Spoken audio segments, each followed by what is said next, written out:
In Bullet Heaven episode 56, we took a look at the obscure Kyuiin, available via the PSN for $6. Unfortunately, it has since been delisted from both the PSN and Monkey Paw Games website. The only way to get Kyuiin now is to import, and it can get pricey.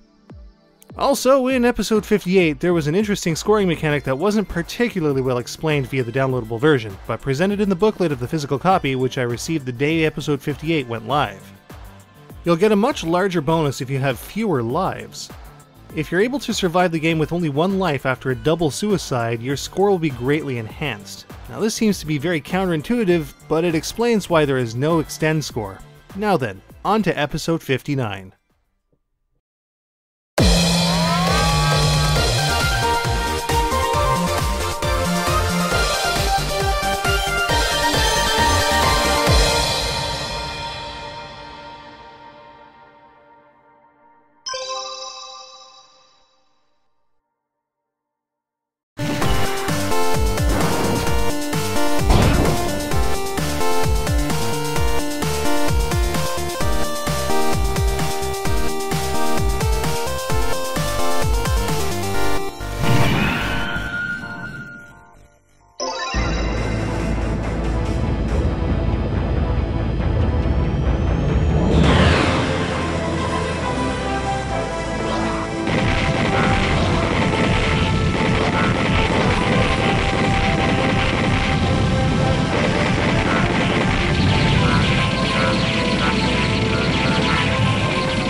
When Project RS2 was announced and released as a spiritual successor to Radiant Silvergun, one of the very best shooting games of all time, it's easy to understand how expectations would have been quite high for this particular title's success.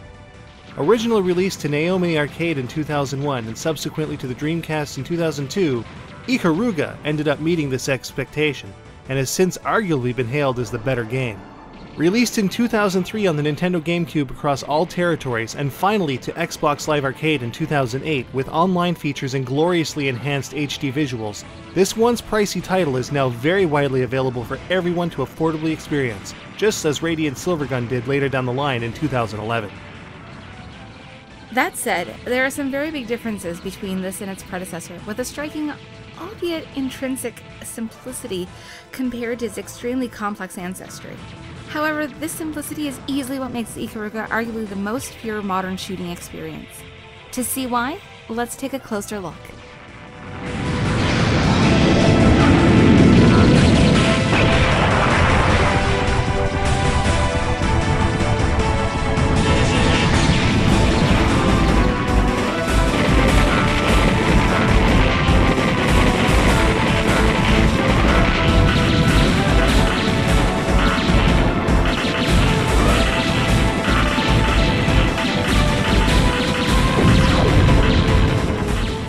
Leonardo da Vinci once said, "Simplicity is the ultimate sophistication," and this couldn't be truer in Ikaruga's case. The entire game is based merely around two colors, known as the polarity system.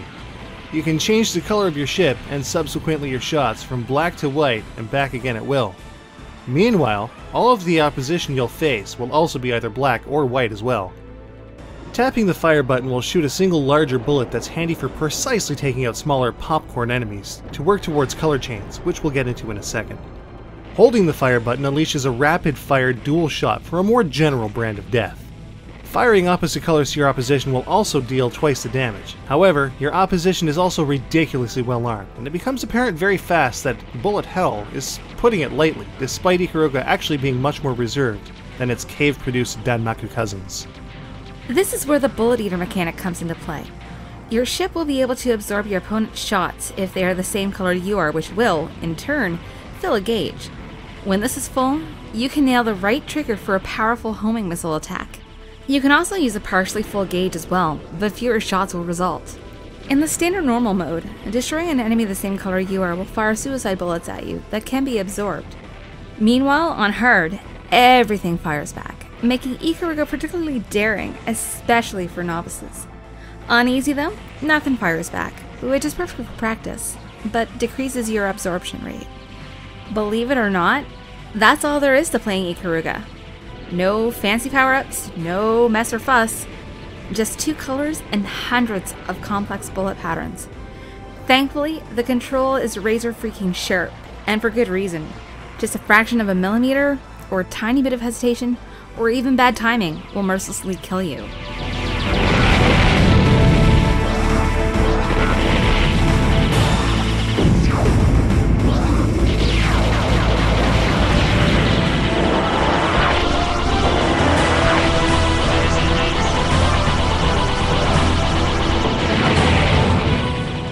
It's this fact that has, historically, frightened a lot of players away.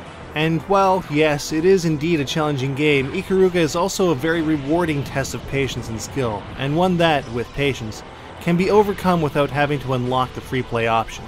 But as we'll see, the level of patience required could be a barrier of entry to some. The 2-player co-op gameplay can ease the challenge a bit, since with careful coordination, one player can act as a shield while the other blasts away with the enemy's opposing color for massive damage, though scoring will obviously suffer. In the XBLA version, the 2-player mode is also available to be played online as well, giving this version the gameplay edge over its Dreamcast and GameCube predecessors.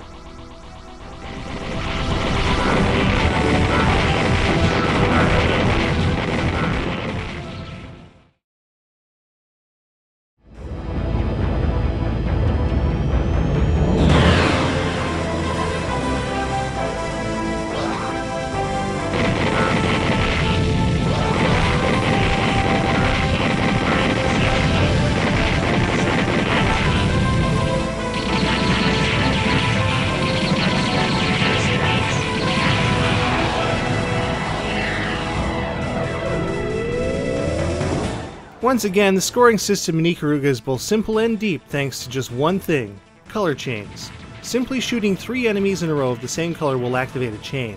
This idea started out in Radiant Silvergun, but unlike the Saturn Classic where shooting another color regardless of chain completion resets the chain, if you say kill 3 white enemies and then 3 black, it doesn't interrupt the chain. Your score will mount to a max chain of 25,600 points within 9 chains. And while the first stage in particular is a great place to get a wicked high score on chains alone, figuring out the proper chain patterns in later stages can get very, very challenging. Beyond color chains, you'll be able to rack up additional points for eating more bullets and taking out the monstrously powerful end-stage bosses in as short a time as possible, all while dying as little as possible. You're given a letter grade that goes up to S++, depending how well you can handle yourself. The scoring mechanics are simple and sublime, but are challenging enough to keep players hooked. But achieving this correctly, admittedly, can take a very long time to do.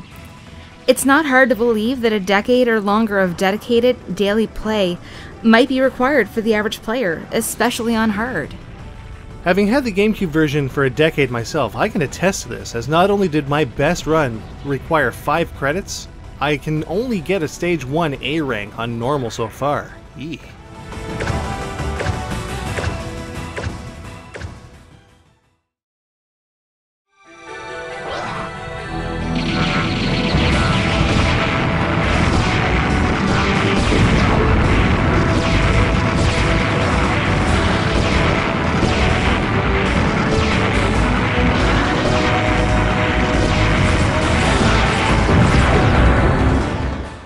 One thing that isn't especially simple about Ikaruga is its incredible presentation. Everything from the titular Ikaruga and its sister ship Genkei to the enemies you'll face off to, and the environments you fight in are all incredibly foreign and unique. Everything is detailed extremely well, especially the XBLA version with its razor-sharp visuals and dynamic lighting, with alien-looking symbols and subtle splashes of color amongst the black and white enemies in their sterile, cold, almost dead-looking environments. Drab, sure, but spectacular nonetheless. The music is suitably epic as well. Composed by Hiroshi Uchi, Ikaruga's soundtrack sounds as fresh and otherworldly as the visuals and mechanical design look. The sound effects in Ikaruga also fit the action with a super arcadey, yet entirely fitting tone, and none of the effects are overbearing or unbalanced.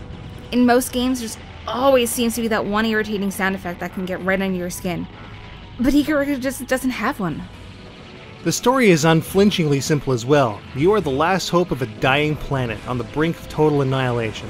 The main character Shinra knows this is the final stand. With a set of small, poetic entries between stages, Ikaruga doesn't mess around with its narrative. And the action flows seamlessly as it happens. Great stuff.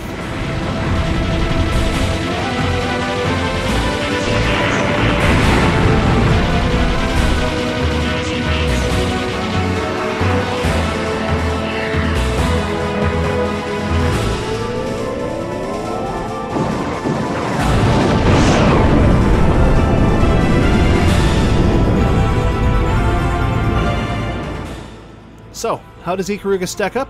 Let's take a look.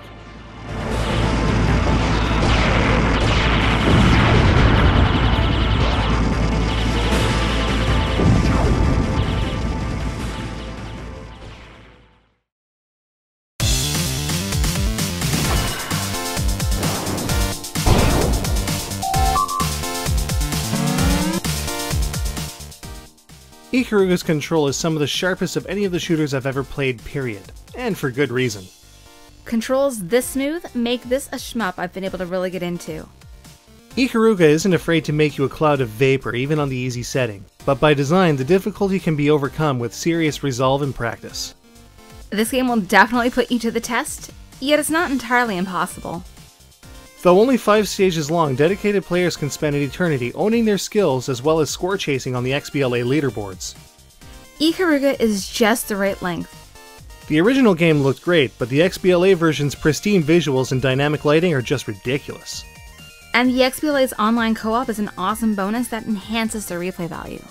An epic OST and perfect effects make Ikaruga an all-you-can-eat gourmet dinner for your ears. It's the only video game soundtrack I have in its entirety on my portable music player. Chapter 1's OST is the most played track by a mile.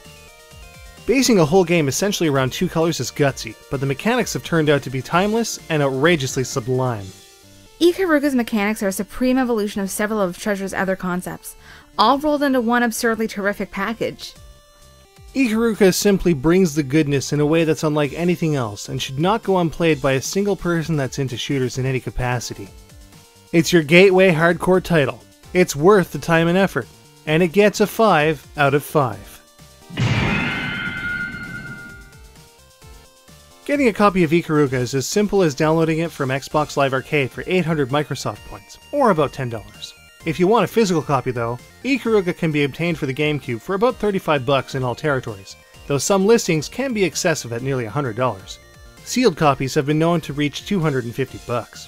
On the Dreamcast though, you'll be looking at consistently higher prices, between $70 and $120 for opened copies.